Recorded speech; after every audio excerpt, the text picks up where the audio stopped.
Oi pessoal, eu sou o Alessandro e hoje eu vou comentar esse quadrinho aqui, Shazam número 1, recém-lançado pela editora Panini. O Shazam, ou Capitão Marvel, como os fãs mais antigos costumam chamá-lo, é um personagem que voltou aos holofotes agora em 2019. Todo mundo sabe, né? Ganhou um filme e o filme fez uma boa bilheteria, tanto que já garantiu uma continuação, ou seja, a continuidade da franquia no cinema está confirmada. A DC, como de costume, aproveitou o filme para relançar o personagem nos quadrinhos. O personagem não estava tendo revista própria, né? Então, é claro, o filme acaba sendo uma propaganda para a própria revista em quadrinho. E no comecinho desse ano, janeiro desse ano, foi lançado Shazam número 1 nos Estados Unidos. Pelo menos esse é o mês que a revista da Panini referencia como de lançamento original nos Estados Unidos. E a Panini trouxe a série aqui para o Brasil agora em abril. Embora na capa da revista está escrito março de 2019, teve um atraso e a revista acabou saindo só no finalzinho de abril. Aqui na minha cidade chegou até no comecinho de maio. Mas vamos lá, desconsiderando isso, a revista estava prevista para março e saiu aí em abril. Essa edição aqui, ela compila 2 números da série americana, ou seja, aqui estão presentes Shazam 1 e Shazam número 2. Interessante a gente pensar que o gap para o lançamento dessa série foi bem menor do que usualmente nós vemos nas séries Marvel e DC. Quando a gente vai pensar, o normal nós temos aí um atraso, né, de 6 meses a 1 ano, hein? Que entre a publicação sair nos Estados Unidos e sair aqui no Brasil. Está diminuindo progressivamente, mas assim, em torno de 6 meses, é mais ou menos o normal, 6, 8 meses, 1 ano, algumas vezes passa um pouquinho de 1 ano, mas o usual é isso. Aqui, se nós formos levar em conta o mês da capa, a número 2 saiu em fevereiro nos Estados Unidos e a revista saiu aqui no Brasil em março, compilada junto com a número 1 nessa edição aqui. Ou seja, atraso de um mês, é quase simultâneo. Mas vamos lá, vamos considerar o mês que está na capa, vamos considerar o mês que de fato saiu. 2 meses, isso assim, pra gente assim, é uma raridade, é muito difícil isso acontecer. Claro que isso aconteceu também porque a Panini quis aproveitar o filme para potencializar as vendas da revista. Só que assim, há vezes que a Panini não faz isso. É muito bem-vindo quando ela faz. Ou seja, temos um lançamento, por enquanto, quase simultâneo aí com os Estados Unidos. Vale lembrar que essa publicação aqui no Brasil será bimestral, mas no Brasil, embora bimestral, nós teremos 2 números compilados. Ou seja, a gente segue mais ou menos um número por... Mais ou menos não, é um número por mês se fosse seguir dos Estados Unidos, né? Só que aqui, bimestral, 2 meses. Deu para entender o que eu quis dizer, né? O seguinte, né? Dado assim, esse ser bimestral, ao meu ver, para encorpar um pouquinho mais a revista, né, não sair aquela revista fininha, mas também para dar uma margem maior para produção da série, né, que sai quase simultânea, mas sei lá, dá um atrasinho lá, alguma coisa, um arquivo digital demora a chegar, então ele tem esse tempo de respiro para a produção editorial aqui no Brasil. Bom, vamos lá. E o que dizer da história que está nessa edição? A equipe criativa é uma equipe criativa bem legal. É o Geoff Johns e o Dale Eaglesham, acho que é assim que se pronuncia, tá aqui logo na página, uma das páginas de abertura da história, a equipe criativa.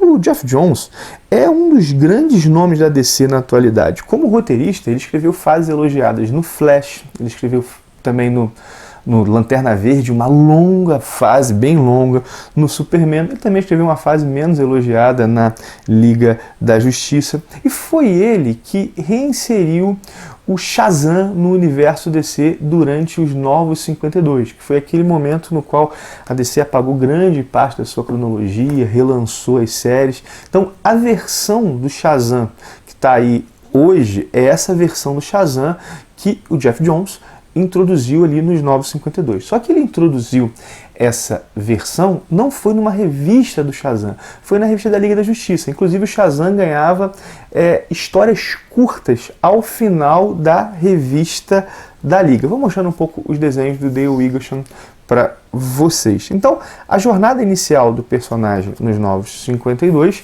não foi num título próprio. Essas histórias do Geoff Johns pro Shazam durante os Novos 52 saíram aqui também no Brasil encadernada num volume chamado Uma Palavra Mágica. Inclusive, dei uma olhada hoje, esse volume estava em promoção na Amazon, não sei quando você vai ver o vídeo vai estar. Mas de todo modo eu vou deixar o link aqui na descrição. Essa mensal aqui, ela é a continuação desse trabalho que o Johns começou lá nos Novos 52. Ela continua a história que o Johns estava contando. Mas dá para entender, não tendo lido o que veio antes? Dá. Na boa, dá de fato, né? Basta saber que o Billy Batson ganhou os poderes de um mago. Quando ele fala a palavra Shazam, ele se transforma num adulto superpoderoso, né? E ele dividiu esses poderes com seus irmãos adotivos. Ele é órfão e vive num lar adotivo, né? Com alguns irmãos. Bom, para falar a verdade, também, se você viu o filme, você vai adorar esse quadrinho. Ele funciona praticamente como uma continuação do filme.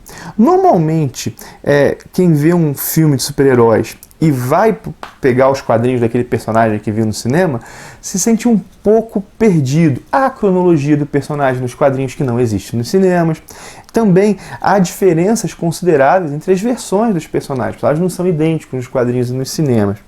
Nada disso é insuperável. Se for pegar os quadrinhos, rapidamente você está ambientado. Mas é compreensível o estranhamento inicial. É bem compreensível mesmo. Mas vale dizer que nessa revista aqui, esse estranhamento não vai acontecer. Há uma grande consonância conceitual entre o filme e essa primeira edição aqui. De verdade, se você viu o filme, vai abrir essa revista aqui, você vai se sentir como se estivesse vendo Shazam 2. É sério isso. Isso, é claro, se deve ao Geoff Johns, que é uma espécie de supervisor dos filmes. Ele tem um cargo alto hoje na DC ligado à produção dos filmes. O Shazam do cinema deve muito ao Shazam do Johns dos Novos 52, ao que ele fez com o personagem. E agora, a continuação da história dele nos quadrinhos, que está saindo aqui nessa mensal, acaba soando como uma continuação do filme, visto que o filme bebeu demais no que o próprio Johns fez para o Shazam. É claro, minha gente, que existirão diferenças. Claro que elas existirão, mas as semelhanças são enormes. E essas semelhanças serem tão grandes torna mais fácil para um leitor que vier procurar essa revista por causa do filme. A atmosfera é a mesma. É aquele filme, é aquele clima tipo filme comédia família, aventura, só que com super-heróis. Bom, o que nós temos de história, né? Aqui, as crianças e adolescentes, elas estão deslumbradas pelos poderes que ganharam. Poderes que elas nem entendem muito bem como funcionam, estão descobrindo ainda. E elas exploram a Pedra da Eternidade, que era o local onde o mago que deu os poderes para o Billy Batson vivia. Elas, nessa Pedra da Eternidade, que se mostra muito maior do que elas pensavam, elas descobrem um lugar chamado A Estação. Essa estação é como uma estação de metrô que tem assim, caminhos para vários reinos fantásticos. Um reino chamado Reino Sombrio, o Reino dos Monstros, o Reino da Diversão. E essas crianças, é claro, resolvem explorá-lo. E aqui eu vou dar um pequeno spoiler, só para falar algo que aparece em paralelo, mas acho que não estraga. Acontece logo na primeira edição. Que, ao mesmo tempo que isso acontece, alguém que alega ser o pai do Billy Batson o procura no lar adotivo. E assim, tem essa trama, né? A trama que vai seguindo lá com os pais adotivos dele e esse que alega ser o pai biológico. E eles começando essa exploração dos reinos mágicos. Shazam, como eu falei, tem uma pegada que lembra filmes, sei lá, como Os Batutinhas, Os Goonies, um filme que eu nunca lembro o nome, mas que umas crianças constroem uma nave espacial a partir de coisas que estão no ferro velho. Assim, lembra esse tipo de filme, né? É uma mescla de aventura e humor que tem um ar infantil que gera uma nostalgia em nós, adultos. Lembra bastante, quando eu leio isso aqui, me lembra bastante daquelas tardes chuvosas que eu não ia brincar na rua. tardes chuvosas da infância, né? Que eu passava vendo sessão da tarde, né? E via filmes que eu queria, que já tinha visto e eu gostava de rever. E eu não acho que isso aqui vai ser um gênero que vai agradar a todos, de verdade. Tem essa pegada um pouco infantil que eu acho que combina com o personagem e eu particularmente curto. E eu acho que o Shazam também é um personagem difícil de escrever, bem difícil. Pensa isso. Claro que difícil pensando num público adulto. Quando ele foi criado, o público médio das histórias em quadrinhos, a idade média era muito menor. Hoje a idade média é muito maior. Pensa, é um menino que fala uma palavra e de repente vira adulto. E eu acho que o Jones encontrou um tom que pode render bastante, um tom que combina com o personagem, que vai possibilitar uma criança ler, um adolescente mais jovem ler isso aqui, se divertir e ao mesmo tempo brinda o adulto com essa nostalgia que eu falei. De verdade, acho divertido, não genial, não é genial, não é nada disso, mas é um quadrinho de super-herói, assim, old school, sabe? Que não tem vergonha de ser super-herói, de ter esse ar ingênuo, de bem contra o mal. E é bem feito. É isso que eu acho desse quadrinho aqui. Bom, é isso que eu tinha para dizer a vocês. Agradeço demais por você ter visto o vídeo. Peço teu joinha se você gostou dele. Te convido a se inscrever no canal caso você não seja inscrito. Uma coisa também, né? Assim, o canal tem crescido ultimamente, tem sido bem legal isso. Se você gostou e quer ajudar a nossa comunidade aqui a crescer mais, compartilha esse vídeo ou outros que você goste nas suas redes sociais. Mostra para os teus amigos. Isso é muito importante pra gente. Bom, é isso. Um abração e até o próximo vídeo.